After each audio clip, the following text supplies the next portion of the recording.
అందరికీ నమస్కారం అండి. Welcome to Surya's view YouTube channel. వీలునామ.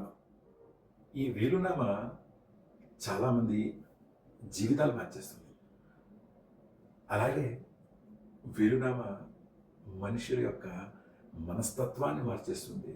మనుషుల యొక్క బిహేవియర్ మార్చేస్తుంది. ఒకటి కాదండి, ఈ వీలునామాతో ఎన్ని చిక్కులున్నాయనేది ఒక చిన్న వాస్తవం మీ ముందుకు ఈరోజు నేను పెట్టదలుచుకున్నాను. కృష్ణారావు గారు, శారద గారు భార్యాభర్తలు. కృష్ణారావు గారు అండ్ శారద గారు ఇద్దరు కూడా చాలా కష్టపడి వాళ్ళ పిల్లల్ని పెంచి పెద్ద చేసి వాళ్ళకి తగిన జోడీ అయిన సంబంధాలు చూసి పెళ్లి చేసి వాళ్ళ కాళ్ళ మీద వాళ్ళు నిలబడేట్టుగా, అంటే వాళ్ళ చక్కగా మంచి జాబుల్లో ఉండి ఓకే వాళ్ళ పనులు వాళ్ళు చేసుకునే స్టేజ్కి చాలా కష్టపడి తీసుకొచ్చారు. కృష్ణారావు గారు వృత్తిరీత్యా టీచర్. ఆయన టీచర్గా జాయిన్ అయ్యి అట్లా అంచెలంచెలు ఎదుగుతూ ఒక స్కూల్కి హెడ్ మాస్టర్గా చేసి ఒక 2 ఏళ్ల క్రితమే రిటైర్ అయ్యారు. అయితే చాలా పుణ్య దంపతులు అంటారు కదా, అలాంటి వాళ్ళిద్దరు, కృష్ణారావు గారు, శారద గారు. పిల్లల్ని అల్లారం ముద్దుగా పెంచుకుని వాళ్ళని చక్కగా ఉద్యోగులు చెప్పించి పెళ్లి చేసి చక్కగా జాబుల్లో సెటిల్ అయిపోయి వాళ్ళు వేరే వేరే ఊళ్ళో ఉంటున్నారు. అయితే కృష్ణారావు గారు 2 ఏళ్ల క్రితమే రిటైర్ అయిపోయారు. రిటైర్ అయిన తర్వాత భార్యాభర్త ఇంట్లో ఏదో ఆ పని ఈ పని చెప్పుకోవడం, కాసేపు టీవీ చూడటం, కాసేపు ఆ భక్తి మీద డిస్కస్ చేయడం, అట్లా కాలం వెడదీస్తున్నారు. అయితే ఈ టైంలోనే ఒక పిడుగు లాంటి సన్నివేశం వాళ్ళ ఇంట్లో జరిగింది. కృష్ణారావు గారు కాలం చేయడం జరిగింది. కృష్ణారావు గారు కాలం చేయగానే కొడుకులు, కూతుళ్ళు, మనవలు అందరూ ఇమీడియట్గా వాళ్ళ ఉన్న ప్లేస్ నుంచి కృష్ణారావు గారు ఉన్న గ్రామానికి వచ్చారు.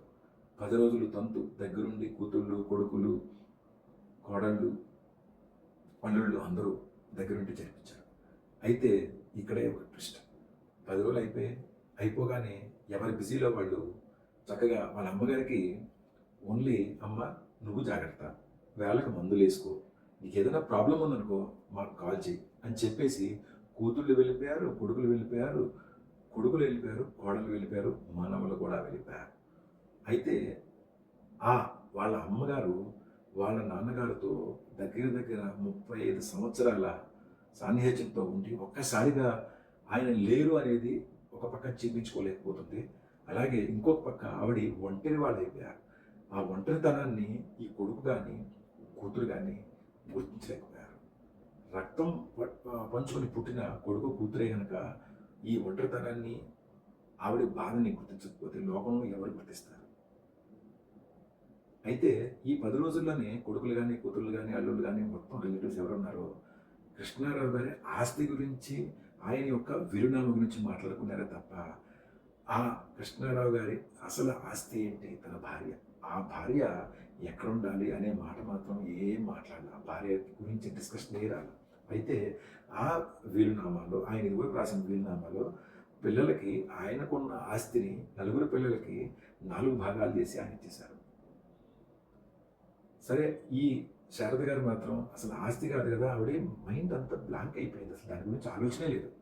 పిల్లలందరూ వెళ్ళిపోయిన తర్వాత చీకటి ఇంట్లో అలా కూర్చుని ఆవిడ ఆవేదనతో అలా కూర్చుని బాధపడుతూనే ఉన్నారు. అయితే ఇంతలోనే ఒక పోస్ట్ మ్యాన్ వచ్చి అమ్మ మీకు ఉత్తరం అన్నాడు. నాకెవరు రాస్తారు అనుకుని సరే వెళ్ళి ఆవిడ ఉత్తరం తీసుకుని ఉత్తరం చూడగానే, ఫ్రమ్ అడ్రస్ చూడగానే ఆశ్చర్యపోయింది. నాకెవరు రాస్తారు ఉత్తరం, అది కూడా ఫ్రమ్ అడ్రస్ అనగానే ఆశ్చర్యపోయి సరే లోపల ఏముందో చూద్దాం అని చెప్పి ఆవిడ లోపల ఓపెన్ చేసి చూసింది. ఓపెన్ చేయగానే ఆ ఉత్తరం రాసింది ఎవరు అనుకున్నారు? కృష్ణారావు గారు. ఒక్కసారి షాక్ అయింది. అదేంటి, నా భర్త నాకు ఉత్తరం రాయడం ఏంటి, ఆయన మొన్నే కదా చనిపోయింది అనగానే సరే ఉత్తరం చదువుతాను. ఉత్తరం చదువుతున్నప్పుడు శారద గారి ఏడుపుకి అంతులేదు. ప్రియమైన శారదకి, నీ భర్త కృష్ణారావు ప్రేమతో రాస్తున్నది ఏంటంటే, నాకు తెలుసు నేను వెళ్ళిపోయిన తర్వాత నువ్వు ఒంటరవుతావని, నాకు తెలుసు మన పిల్లలు నీపై ప్రేమ కన్నా కూడా ఆస్తిపై ప్రేమగా ఉంటారని. అందుకే నేను నా ఫ్రెండ్కి ఏం చెప్పానంటే, నా నా ఫ్రెండ్స్, నేను చాలామందిని చూశాను, పిల్లలు ప్రతి తల్లిదండ్రుల్ని ఆల్మోస్ట్ ప్రతి తల్లిదండ్రుల్ని అనాథ శరణాలయాలు వదిలేస్తున్నారు. పిల్లలు సరిగ్గా చూసుకోవటం లేదు. ఒకవేళ భర్త పోయి భార్య ఉన్న, భార్య పోయి భర్త ఉన్న, కేర్ ఆఫ్ అడ్రస్ అనాథ శరణాలయాలే అవుతున్నాయి. ఇవన్నీ చూసిన తర్వాత నేను వీలునామా రాసిన తర్వాత కూడా మళ్ళీ వీలునామా తిరగరాశా. అదేంటంటే నా యావదాస్తి నా తదనంతరం నీకే చెందేటట్లుగా నేను వీలునామా రాశా. ఆ వీలునామా మన బ్యాంక్ లాకర్లో పెట్టా. నా స్టూడెంట్ అయిన నరేష్కి ఆ బ్యాంక్ లాకర్ విషయాలు తెలుసు. అక్కడికి వెళ్ళి అతను కన్సల్ట్ చేస్తే కనుక అతను నీకు నీ వీలునామా ఒరిజినల్ డాక్యుమెంట్ ఇస్తాడు. ఏదైతే నేను ఇంతకు ముందు వీలునామా రాశానో ఆ వీలునామా చెల్లదు. అది పిల్లలకు తెలియదు. అందువల్లే వాళ్ళు చాలా హ్యాపీగా వెళ్ళిపోయారు. నీ గురించి అయితే పట్టించుకోలేదు. డబ్బు ఉంటేనే వాళ్ళు అలా వెళ్ళిపోయారంటే వీలునామా కనుక వాళ్ళ పేరు మీద రాయలేదంటే నన్ను కూడా తిట్టుకుంటారు. అయినా నాకు పర్వాలేదు. అయితే ఈ విషయం నేను నీకు డైరెక్ట్గా కూడా చెప్పచ్చు. కాకపోతే నేను డైరెక్ట్గా చెప్పలేని పరిస్థితి వల్ల నా స్టూడెంట్ అయిన మహేష్కి, అతను ఢిల్లీలో ఉంటాడు, నేను చనిపోయిన తర్వాత ఈ లెటర్ పోస్ట్ చేయమని చెప్పి అతనికి చెప్పడం జరిగింది. అందువల్లే నేను చనిపోయిన తర్వాత ఈ లెటర్ నీకు అందుంటుంది. నువ్వు ఏదైతే మనకి సంపాదించిన డబ్బు ఉందో ఆ డబ్బుతో హ్యాపీగా ఉండు. ఎవరికైనా వీలైతే ఒక నలుగురికి చదువు చెప్పించు, సహాయం చేయి, కొంచెం బిజీగా ఉండు. కాలం ప్రతి ఒక్కరిని తీసుకెళ్ళిపోతుంటుంది. ముందు నేను, తర్వాత నువ్వు. సో జాగ్రత్తగా ఉండు, హ్యాపీగా ఉండగానే ఆ శారద గారి కళ్ళలోంచి నీళ్లు కారిపోతున్నాయి. అలాగే ఆనందం కూడా వచ్చింది. ఈయన కదా నాకు అసలైన భాగస్వామి. తను చనిపోతూ కూడా నా భాగస్వామి ఎప్పుడు చల్లగా ఉండాలి, సుఖంగా ఉండాలి, చివరి వరకు అని కోరుకుంటున్నాను. అదండి మనం మన భార్యలకు ఇచ్చే లైఫ్ లాంగ్ నేను నిన్ను బాగా చూసుకుంటాను అనే వర్డ్కి అసలైన అర్థం కృష్ణారావు గారు శారద గారికి ఇచ్చారు. ఇలాగా మన పిల్లల చేతుల్లో మనం మోసపోకుండా ఉండడానికి ముందే వీలునామాలు రాయకండి.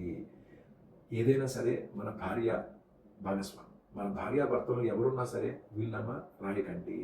మన తదనంతరం మన పిల్లలకి వచ్చి కానీ ముందు మాత్రం ఇవ్వకూడదు. సో అది రియల్ స్టోరీ.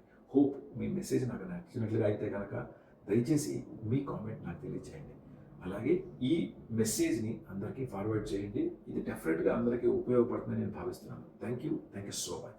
సర్వే జనా సుఖనో భవంతు.